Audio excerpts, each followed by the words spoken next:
Commander Zillara stood on the observation deck of her warship, looking down at the planet below. She was young for a commander, with violet skin that shined under the ship's lights. Her 4 eyes moved across the screens, showing the mountain ranges of New Perth. The humans on this planet refused to give up. Even though her people had much better weapons and ships, she had studied human soldiers for many months. They were weak compared to her people, the Kalrathi. They had no advanced technology, no powerful sensors, nothing that could match what her people possessed. Yet they kept fighting. It made no sense to her. A voice came through her communication device. It was Cawthon, her second-in-command. He was an older soldier with many years of experience. His voice was serious as he spoke.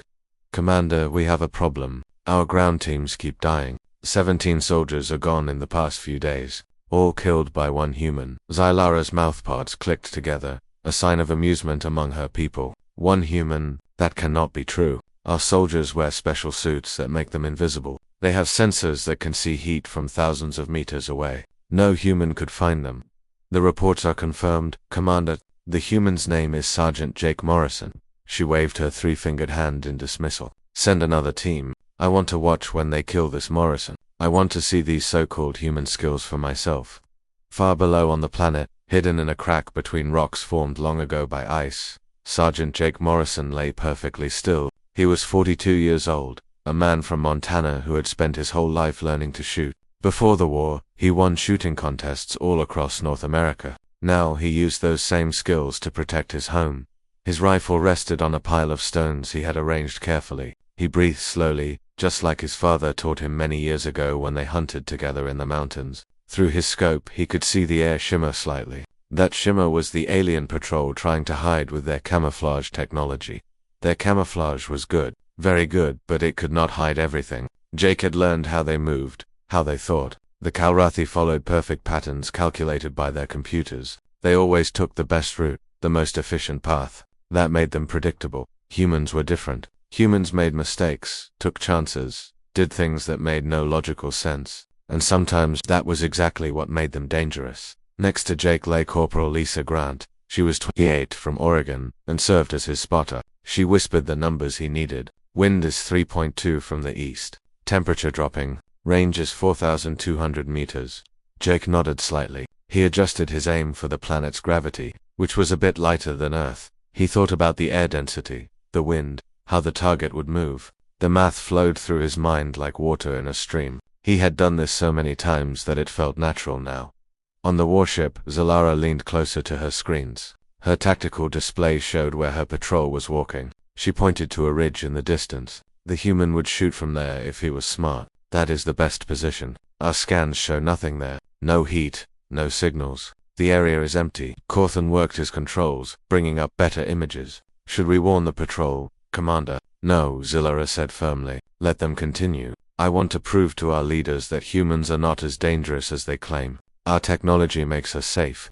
Jake let out a slow breath. His finger rested gently on the trigger. The lead alien soldier moved into the exact spot Jake had calculated. He was not aiming at where they were now. He was aiming at where they would be in a few seconds. The rifle fired. The sound echoed across the valley like thunder rolling through the mountains. 4,000 meters away. The lead Kalrathi soldier's helmet exploded. Purple blood sprayed into the air. The alien fell instantly, dead before hitting the ground. The bullet had found the one weak spot between the helmet and chest armor. On the observation deck, Zilara's eyes went wide. She could not believe what she was seeing. Her screens showed the impact, then calculated backward to find where the shot came from. The numbers appeared on her display. "Impossible," she whispered. "The data said the shot came from over 7,000 meters away. No weapon like that can be accurate at such distance. No living being can calculate all those factors without a computer." But the evidence was right in front of her. Her sensors had tracked the bullet through the air, recording every detail of its path. The human had accounted for wind, gravity, how the planet rotated, air pressure, and how the target was moving. All of this without any computer help. Cawthon's voice was quiet and worried. "Commander, the patrol is calling for emergency pickup. They cannot find where the shooter is hiding." Zilara's scientific mind struggled with what she had witnessed. "Show me everything we have on this Sergeant Morrison." Every piece of information. A file appeared on her screen. Human, male, age 42, no genetic improvements, no robot parts, standard weapons and equipment, Nothing special except a long list of confirmed kills against Calrathi soldiers. She asked quietly, "How is this possible?" In his hiding spot, Jake was already packing his gear. Lisa smiled despite the danger they were in. "That makes 18, Sarge. You are making them very nervous up there."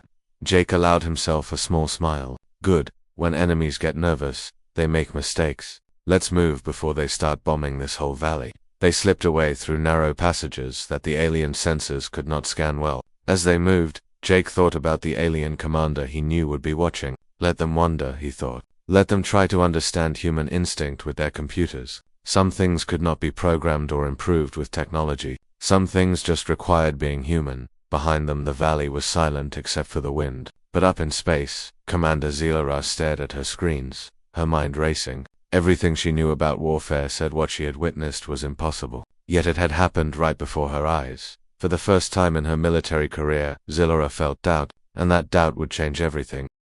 The orders from High Command arrived with cold efficiency. Zelara read them twice, her 4 eyes tracking the glowing text with growing dismay. The directive was clear. Begin saturation bombardment of grid sectors containing suspected human sniper positions. Civilian casualties were classified as irrelevant to mission parameters. She closed the communication and sat in silence. For several moments, the Calrathi way was efficiency, logic, mathematical certainty. If a problem could not be solved with precision, overwhelm it with force. The doctrine had served her people well across dozens of conquered worlds, but something had changed in Zil. The interview with Lieutenant Brooks had planted a seed of doubt that continued to grow. She found herself questioning not just the tactics against Morrison, but the basic assumptions underlying the entire campaign. Commander Cawthon's voice interrupted her thoughts through the communication system. "The bombardment platforms are charged and ready, awaiting your authorization to begin firing." Zylara's finger hovered over the authorization control. Somewhere in those grid sectors were civilians, human families who had nothing to do with the military conflict. They would be classified as acceptable. Losses in the pursuit of eliminating one soldier who had shown her that superiority was not always about technology. "Stand down bombardment platforms," she said quietly. "Commander." Cawthon's confusion was evident. The orders from High Command were explicit. "I am aware of the orders, Lieutenant. I am also aware that orbital bombardment will be ineffective against a mobile target with deep knowledge of local terrain. We will be wasting resources to achieve minimal tactical advantage while guaranteeing significant civilian casualties that will strengthen human resistance recruitment." It was a rationalization, a logical argument to hide what was actually a moral choice. Zelara was not sure when she had started thinking in terms of morality rather than pure efficiency. "What are your orders, Commander?" Zelara made a decision that would likely end her military career. "Prepare a tactical team. I am going to the surface." The statement was met with stunned silence. Calrathi commanders did not enter active combat zones. They directed operations from the safety of orbital positions, relying on sensor data and subordinate reports. What Zelara proposed was unprecedented. "Commander, High Command will never approve this decision." "Then I will not ask for approval. Prepare the shuttle." 3 hours later, Zelara stood on the surface of New Perth for the first time, breathing the alien air through her environmental suit's filters. Her tactical team of 6 elite soldiers surrounded her, their weapons scanning for threats. The planet's sun felt different from her homeworld's twin stars, casting shadows at unfamiliar angles. She had studied the topographical data extensively, comparing Morrison's previous engagement locations with terrain analysis. There was a pattern, subtle but present. The human-favored positions with multiple exit routes, elevated sightlines, and proximity to civilian population centers that made orbital strikes politically complicated. "Commander," her team leader Vrex reported, "we are exposed in this location. Recommend returning to the shuttle." "Noted and dismissed," Zelara replied, her eyes scanning the distant ridge. She was thinking like Morrison now, or trying to. Where would a human sniper position himself to observe this valley? Not the obvious high ground. That would be too predictable. Somewhere with unconventional angles, a position that seemed suboptimal by Calrathi standards. Her gaze settled on a collapsed water tower 300 meters to the east. It appeared unstable, a poor tactical position by any logical assessment, which made it perfect for someone who did not think logically. "There," she pointed. "We investigate that structure." Back in his current hide, Jake watched the alien commander through his scope with considerable interest. Lisa had identified the Calrathi female hours ago when her shuttle landed. and they had been observing her movement ever since. That is definitely their commander, Lisa whispered, checking her intelligence database. Commander Zillera runs the warship in orbit. This is highly unusual behavior. Jake tracked Silara's movement, noting how she moved differently from the soldiers around her. They scanned in predictable patterns, covering optimal fields of fire. She looked at the landscape differently, considering it from unexpected angles. She is learning, Jake murmured, looking at the terrain the way we do, not the way computers would. You sound impressed. I am. She is adapting, which makes it dangerous. Jake's finger rested near his trigger, not on it. He could take the shot, eliminate the enemy commander and throw their operations into chaos. The range was challenging but manageable. About 3,800 meters with a quartering wind, but something made him hesitate. This commander had landed on the surface against all tactical logic, putting herself at risk. She was searching for understanding, not just trying to eliminate him through superior firepower.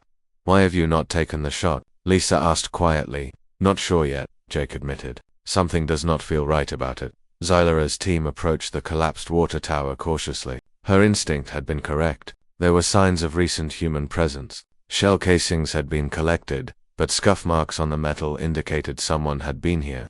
This was an observation position, Vrex reported, but abandoned recently, perhaps yesterday. Zillera examined the sightlines from this position. From here, Morrison would have had clear views of 3 major Karathi patrol routes. It was exactly the kind of unconventional position she was learning to recognize. She found something else. Scratched into the metal was a series of markings, human writing, crude but deliberate. She activated her translator, and it rendered the message, "Nice view from here. Bet your sensors missed it, JM." It was a message, left intentionally for whoever found this position. Morrison knew they would eventually discover his hides, and he was communicating directly with his pursuers. The audacity was remarkable, and Zillera found herself experiencing something unexpected. Respect. Commander, we should withdraw, Vrex urged. If Morrison used this position, he may have sighted weapons on it. Zillera knew the lieutenant was correct, but she remained a moment longer, trying to understand the human who had left this message.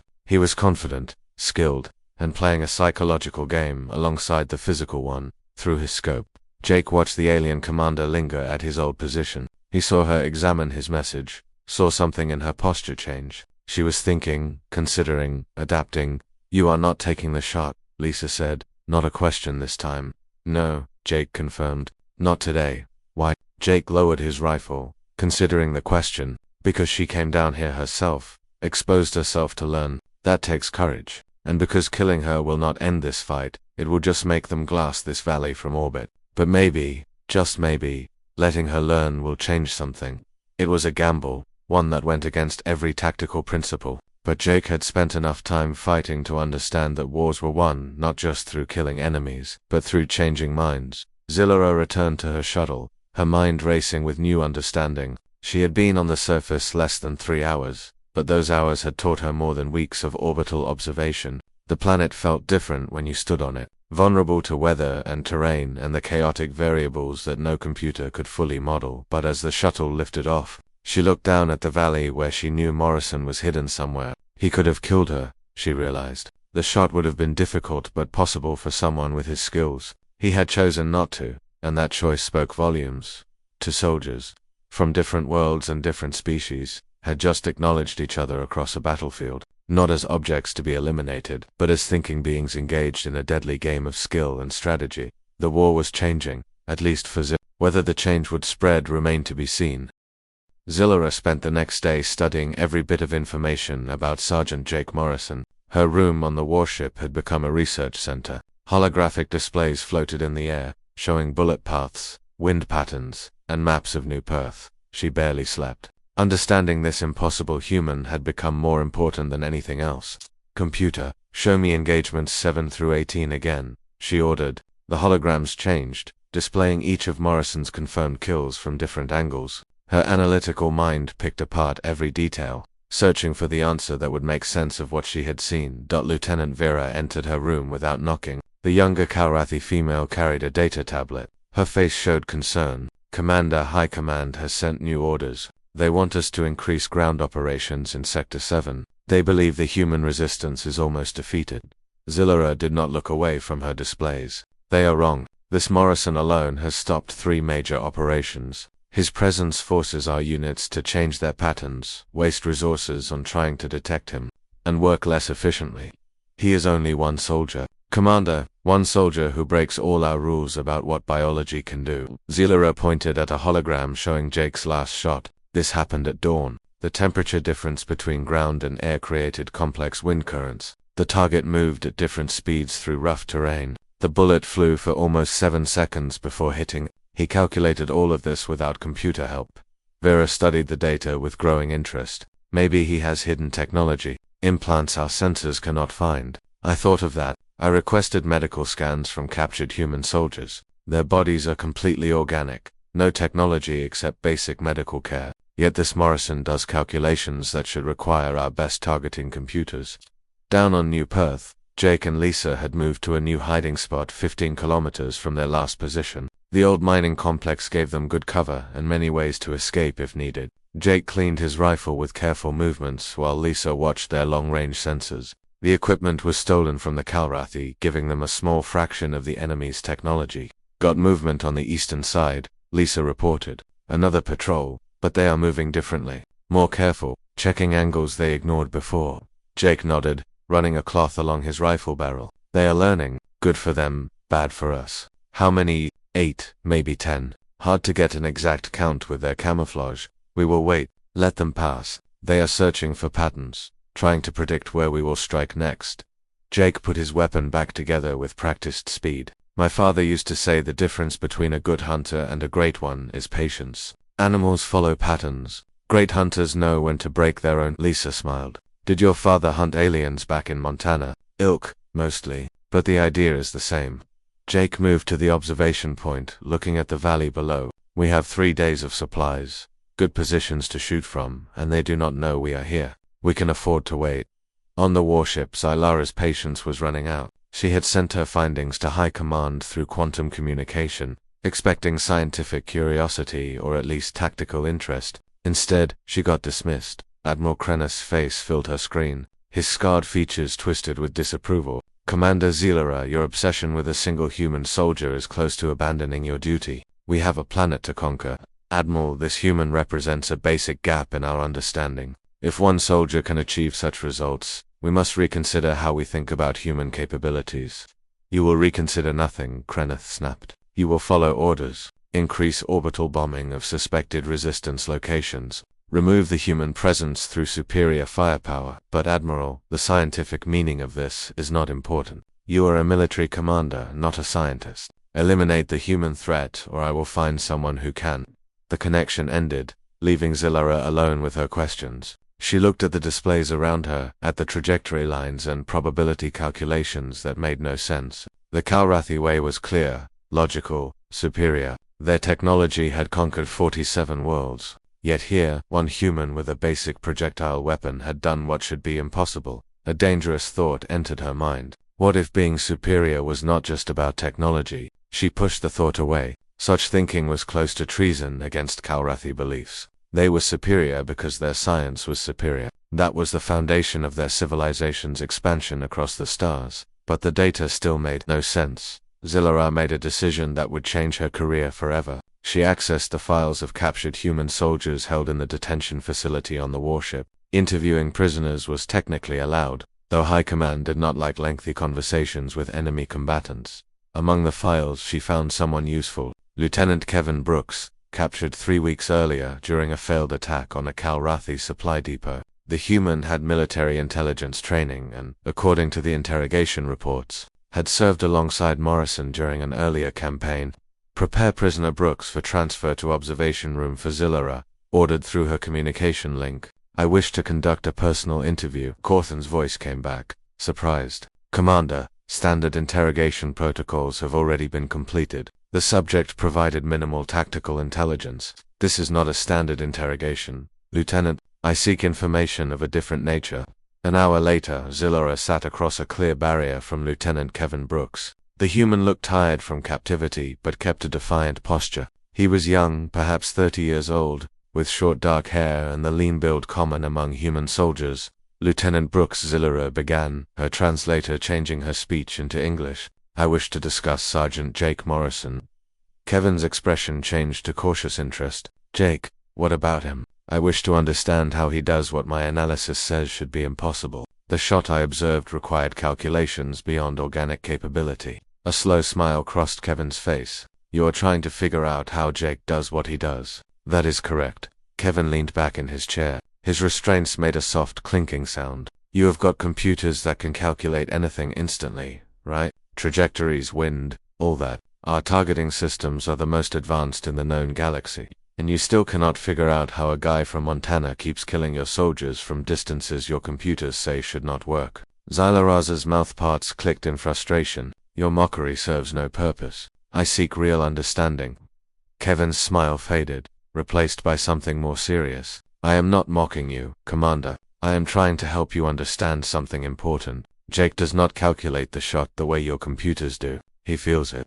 Feelings are not measurable variables in ballistic equations. Exactly. Kevin leaned forward. That is what you do not get. Jake has been shooting since he was 6 years old. He has taken thousands of shots in every condition you can imagine. All that experience, all those adjustments, they are not stored in a computer file. They are in his muscles, his instincts, his gut. When he looks through that scope, he does not calculate. He knows Xylara processed this explanation, finding it both enlightening and frustrating. You suggest that accumulated experience creates intuitive understanding that surpasses computational analysis. Now you are getting it, Kevin said. Your soldiers follow computer algorithms. They are predictable because computers optimize for efficiency. Jake is not efficient. He is effective. He thinks like a human, moves like a human, fights like a human, and that makes him unpredictable in ways your sensors cannot track. The interview continued for another hour, with Xylara asking deeper questions about human military psychology, training methods, and the concept of intuitive expertise. By the time Kevin was returned to his cell, Xylara's understanding of the conflict had changed in basic ways. She returned to her quarters and stared at the tactical displays with new perspective. The Kalrathi advantage had always been technological superiority. They calculated optimal strategies and executed them with precision. But what if optimization was not always the answer? What if the chaotic, unpredictable nature of human decision-making was itself an advantage? The thought was revolutionary, dangerous, and completely fascinating. The quantum communication from High Command arrived 30 minutes after Xylara's shuttle docked with the warship. Her unauthorized surface deployment had been noted, analyzed, and deemed a violation of protocol. She stood in her quarters, reading the official reprimand with a strange sense of detachment. Commander Xylara, your recent tactical decisions demonstrate concerning deviation from established Kalrathi military doctrine. You will submit a comprehensive report explaining your decision to abort orbital bombardment, operations and conduct unauthorized surface reconnaissance. Failure to provide satisfactory justification will result in removal from command and disciplinary proceedings. She had anticipated this response. The Kalrathi command structure valued predictability, efficiency, and adherence to proven methods. Her actions represented uncertainty, inefficiency, and innovation. The last was particularly problematic for a military culture that had perfected warfare through mathematical optimization. Xylara began composing her report, choosing words carefully. She could not simply state that a human sniper had fundamentally challenged her understanding of military superiority. Such admission would be seen as weakness, or worse, evidence of psychological compromise. Instead, she framed her arguments in language High Command would respect: tactical efficiency, resource optimization, long-term strategic advantage. The surface reconnaissance had identified 17 new human positions, gathered intelligence on resistance movement patterns, and demonstrated that the enemy sniper operated within a network rather than isolation. All of this was true, as far as it went, but it was not the whole truth. The whole truth was that Commander Xylara had begun to see humans not as inferior primitives to be efficiently eliminated, but as complex, adaptive beings whose apparent disadvantages sometimes translated into unexpected strengths. A chime at her door interrupted her writing. Enter, she called. Cawthorn stepped inside, his expression troubled. Commander, I thought you should know. The prisoner Brooks has requested to speak with you again. Xylara's mouthparts clicked with interest. Did he state his purpose? He claims to have information about Morrison's next tactical move. He says he will only share it with you directly. It was likely a deception, an attempt to manipulate her growing interest in understanding human psychology. but Zillara could not resist the opportunity. Very well. Have him brought to observation room for 20 minutes later. She faced Lieutenant Kevin Brooks across the transparent barrier once more. The human appeared different this time, less defiant and more thoughtful. You went to the surface, Kevin said without introduction.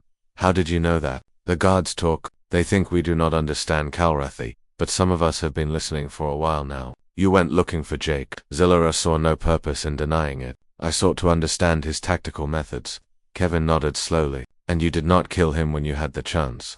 I did not have the chance, Zillara said, though she suspected Kevin saw through the lie. Commander, I did not ask to talk to you because I have intelligence about Jake's next move. I wanted to ask you a question. Proceed. Kevin leaned forward, his expression serious. Why are you really here? On this planet, fighting this war? The question caught Zillara off guard. We are here to incorporate New Perth into the Kalrathi Collective. This planet has resources and strategic value. That is the official answer. But you have seen how we fight, how we resist. You have studied Jake enough to know that we are not going to stop, no matter how much superior technology you throw at us. So why continue? Zillara found herself without a prepared response. The question touched on doubts she had been carefully avoiding. The Kalarathi way is expansion through we bring order and efficiency to chaotic systems. At what cost? The cost is acceptable for the greater good of the collective. Kevin shook his head. See, that is what I do not understand about you. You calculate everything, optimize everything, but you never ask if the thing you are optimizing is worth doing in the first place. You are fighting this war because that is what your doctrine says to do, not because you have actually considered whether it is right. Right is a subjective human concept. We deal in objective efficiency. And how is that working out for you? Kevin gestured at the walls around them. You have been here for 6 months with overwhelming technological superiority, and you still do not control this planet. Jake alone has tied up significant resources. Is that efficient? The conversation was straying into dangerous territory, questioning fundamental Kalrathi principles. Yet Zillara could not simply dismiss Kevin's arguments. They resonated with her own growing doubts.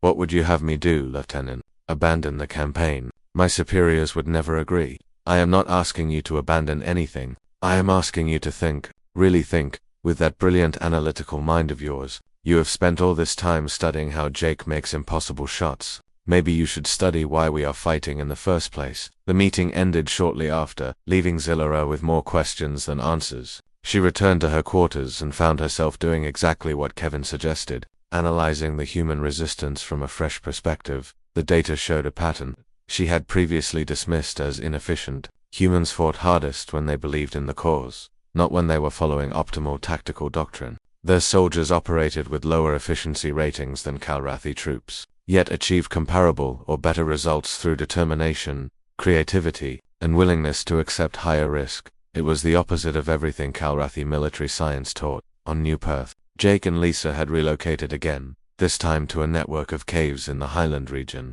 The constant movement was exhausting, but it kept them alive and effective. Intercepted communications show the Kalrathi are arguing among themselves, Lisa reported, scanning encrypted channels. Their commander is facing disciplinary action for not following bombardment orders.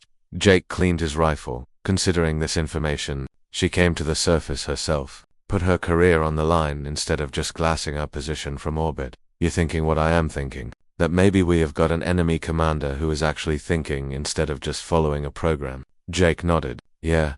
Question is, what do we do about it? We could use it. Psychological warfare, make her doubt her mission even more. Jake agreed. Or we could try something crazy. Lisa looked at him skeptically. How crazy are we talking? What if we tried to communicate? Leave her a real message, not just taunting. See if there is a way to end this without more killing.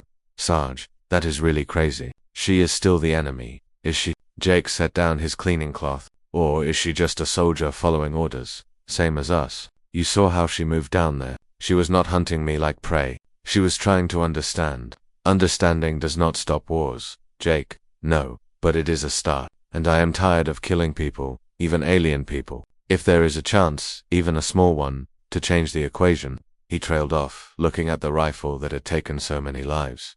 Lisa was quiet for a long moment. What kind of message? Jake thought about it. About the alien commander who had risked everything to stand on the ground and see the world from a different perspective. Something honest. Something that shows we are not just targets to be eliminated, but people defending our home. And maybe ask her the same question Kevin probably asked. Why is she really fighting this war? It took 3 days to compose the message and deliver it. They used a dead drop system, placing the written communication in one of Jake's old hides, where Calrethi patrols would eventually find it. The message was simple. Translated into Calrethi using a captured datapad, the message was found by a Calrethi patrol the next day and delivered to Commander Zillera within hours. She read it 3 times, her analytical mind warring with emerging emotions. She did not fully understand. The human sniper who had defied all probability was offering peace talks. It was unprecedented, probably a trap, and definitely beyond her authority to pursue. She looked at the coordinates, calculating the tactical situation. It was a neutral location, open ground where neither side had significant advantage. A perfect place for an ambush, or for an honest conversation. Zillera made her decision. Knowing it might be the end of her military career, she began composing a response. Zillera did not inform High Command of her decision. The authorization request would be denied, probably within minutes, followed by her immediate removal from command. Instead, she classified the mission as tactical reconnaissance and prepared to deploy to the surface with minimal escort. Cawthon, ever dutiful, questioned the decision, as she expected. Commander, this is clearly a trap. The human Morrison has demonstrated tactical sophistication. He would not suggest a meeting without strategic advantage. Your concern is noted, Lieutenant. However, analysis suggests the human is genuine in his communication. He has had multiple opportunities to eliminate me and has chosen not to. His psychological profile indicates a preference for resolution over continued conflict. You are basing military decisions on psychological assessment of an enemy combatant. I am basing military decisions on all available data, including human behavioral patterns that our previous tactical models failed to incorporate. Zillera secured her sidearm more for protocol than actual protection. I will take Vrex as my escort. He will remain at defensive distance while I approach the meeting coordinates. If this goes wrong, you will assume command and report my death as combat loss during reconnaissance operations. The responsibility is mine alone. The shuttle descended through New Perth's atmosphere 3 hours later. Zillera watched the landscape transformed from orbital abstraction to tangible reality. Mountains, forests, rivers, all the chaotic beauty that made planets so different from the sterile efficiency of space stations and warships. The coordinates Jake had provided were in a valley meadow, surrounded by low hills but with clear sight lines in all directions. Tactically neutral, as promised. The shuttle landed 200 meters from the designated point, and Zillera stepped out into the afternoon sun. The air smelled different from her homeworld, rich with organic compounds and moisture. She had studied Earth-type planets, academically, but experiencing one directly engaged senses her analytical training had never prioritized. No wonder humans fought so hard for these worlds. They were messy, inefficient, and absolutely alive in ways Calrethi industrial colonies could never match. Rex took position near the shuttle, weapon ready but not aimed. Zillera walked alone toward the center of the meadow, her 4 eyes scanning for threats, her mind preparing for multiple possibilities. Jake Morrison appeared from behind a rocky outcropping, exactly on time. The human male walked with the confidence of someone comfortable in his environment, rifle slung across his back, hands visible and empty. He was taller than Zillera had expected, with weathered features that suggested age and experience. His eyes, a striking blue uncommon among her people, assessed her with the same careful attention she directed at him. They stopped 10 meters apart. 2 soldiers from different worlds standing in a meadow while their respective wars raged in the background. Commander Zillera, Jake said, his translator device rendering the words into Calrethi. Thank you for coming, Sergeant Morrison. Your message suggested terms. I am here to listen, though I cannot guarantee authority to implement any agreement. Jake nodded. Fair enough. I figured you would be taking a risk just being here.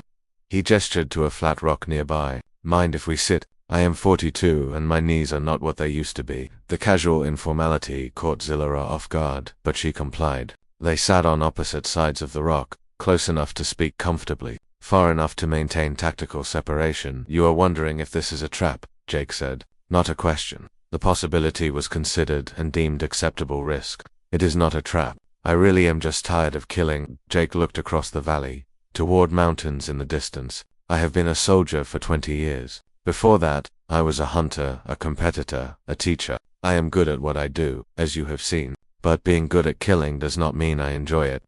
Xylara's mouthparts clicked thoughtfully. Your proficiency is remarkable. I have studied each engagement extensively. The mathematics alone should preclude many of your successful eliminations. Math is important, Jake agreed, but it is not everything. You can calculate wind speed and bullet drop, but you cannot calculate the way light changes when a storm is coming, or how your heartbeat affects your aim, or the 1,000 little things you learn from experience. That is the difference between shooting and being a shooter. Human intuition surpassing computational analysis. It should not be possible, and yet, here we are. Jake turned his attention back to her. You came to the surface yourself. That is not standard Calrathy procedure. It is not. I have faced disciplinary questions regarding that decision. Because you wanted to understand instead of just destroy. Understanding enemy tactics is fundamental to military success. Jake smiled slightly. That is the official reason. What is the real one? Xylara was silent for a long moment, her multiple eyes studying the human who had somehow looked past her alien physiology to see the uncertainty beneath. I began to question whether efficiency and superiority were equivalent concepts. Your continued resistance, despite overwhelming technological disadvantage, created a logical paradox. I required direct observation to understand the variable I was missing. And what variable was that? Purpose, belief, the capacity to fight for reasons beyond optimal outcomes.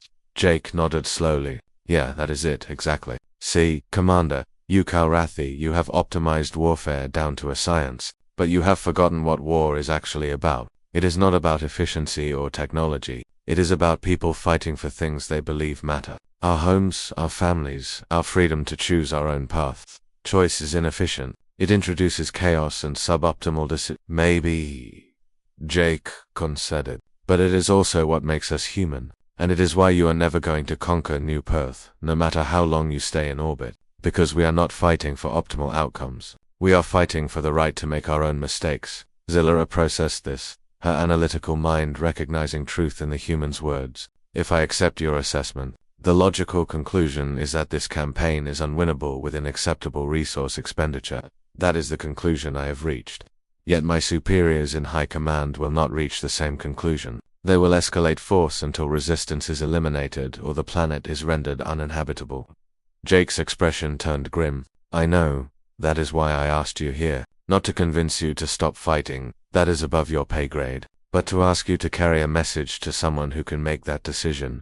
What message? That humans will never stop resisting. Not here, not on any world you try to take. You can kill millions of us, glass our cities from orbit, but you will never kill the idea that people should be free, and that idea is contagious. Commander, your own soldiers are starting to question. I can see it in how they fight. Sooner or later, asking why you are fighting is going to spread beyond New Perth. It was a dangerous idea, potentially treasonous from a Calrathy perspective, but Xylara could not deny its logic. Her own questioning had begun with studying Morrison's tactics and expanded to questioning the entire strategic framework. You ask me to advocate for abandoning Calrathy expansion doctrine. This would cost me my career, possibly my life. I know. I am asking anyway, because I think you are the only one in your chain of command who might actually listen to reason, and because the alternative is we keep killing each other until one side exterminates the other, and I do not think either of us wants that. Xylara looked at the human soldier, seeing him not as a tactical problem to be solved but as an individual making impossible choices in impossible circumstances. Just as she was, I cannot promise to deliver your message, Sergeant, but I will consider it carefully. That is all I am asking. Jake stood, offering his hand in the human gesture of peace. Whatever happens next, I wanted you to know that we are not the primitives your intelligence reports make us out to be. We are just people defending our home the best way we know how. Xylara rose and, after a moment's hesitation, placed her tri-fingered hand in his. The contact was strange, warm-blooded flesh against her cooler physiology, but not unpleasant. And I wanted you to know, she said carefully, that not all Calrathy support this expansion without question. Some of us are beginning to wonder if there might be better ways to interact with other species. That is a start, Jake said. Maybe a small one, but a start. They parted then, returning to their respective sides of the conflict, but something had changed in both of them, a recognition that enemies could still see each other's humanity. Even across vast differences, Xylara returned to her warship and spent the night composing the most important report of her career. She detailed everything, Morrison's capabilities, the human resistances, motivation, the tactical impossibility of conquest without genocide, and her recommendation for immediate withdrawal and diplomatic engagement. She knew the report would likely be rejected. High Command did not retreat, did not admit failure, did not acknowledge that any species might have advantages beyond technology. But she had to try. The response came within 2 days. Commander Zillera was relieved of duty, pending investigation into her conduct. A new commander would assume control of the New Perth operation.